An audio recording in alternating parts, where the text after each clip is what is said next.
हरि ओम. योगदास जय गणेश जोशी यांनी प्रवचनांमधून सांगितलेले कथामृत क्रमांक 28 गुरुशोधन. एका मोठ्या वृक्षाखाली एक ऋषी चिंतन करत बसले होते.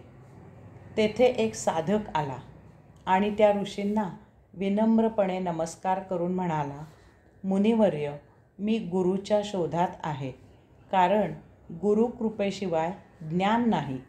मी कोणाला गुरु करावं? माझे गुरु मला कोणीकडे भेटतील? मला गुरु कसे ओळखता येतील?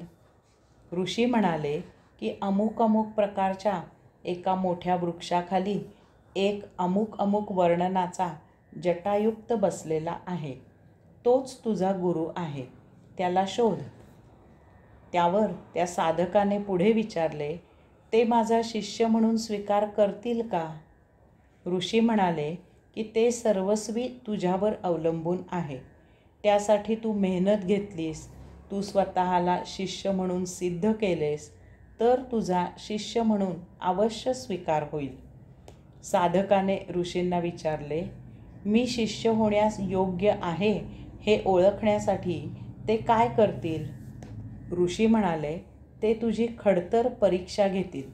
परीक्षा घेतल्याशिवाय स्वीकार होणार नाही. साधक विचारता झाला, मुनिवर्य, त्यांनी माझा शिष्य म्हणून स्वीकार करावा यासाठी मी काय करावे? ऋषी म्हणाले, त्यासाठी तू तुझी निरीक्षण शक्ती तीव्र कर. सतत डोळे उघडून प्रत्येक कृती जागृत राहून कर. झोपेत मूर्छेत व्यवहार करू नको. ऋषींना नमस्कार करून साधकाने ऋषींनी सांगितलेल्या गुरुचा शोध घ्यायला लगेच सुरुवात केली.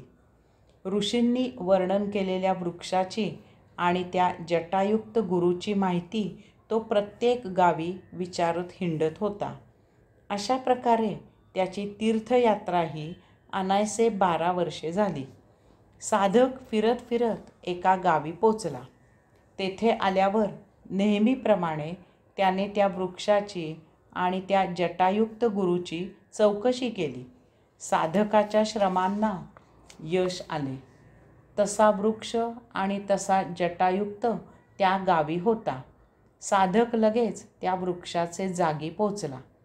तेथे त्याने त्या जटायुक्त गुरुला पाहिले आणि त्याच्या लक्षात आले की 12 वर्षापूर्वी भेटलेलेच मुनी तेथे होते. त्याने विनम्र नमस्कार करून त्यांना विचारले की मुनिवर्य, आपणच माझे गुरु होतात, तर आपण 12 वर्षापूर्वी हे का नाही सांगितले?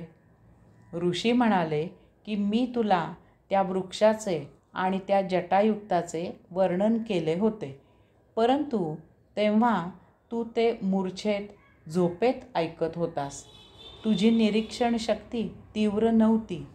आता तीर्थयात्रा करून तू पक्व झाला आहेस. आता मी तुला दीक्षा देतो. हरि ओम.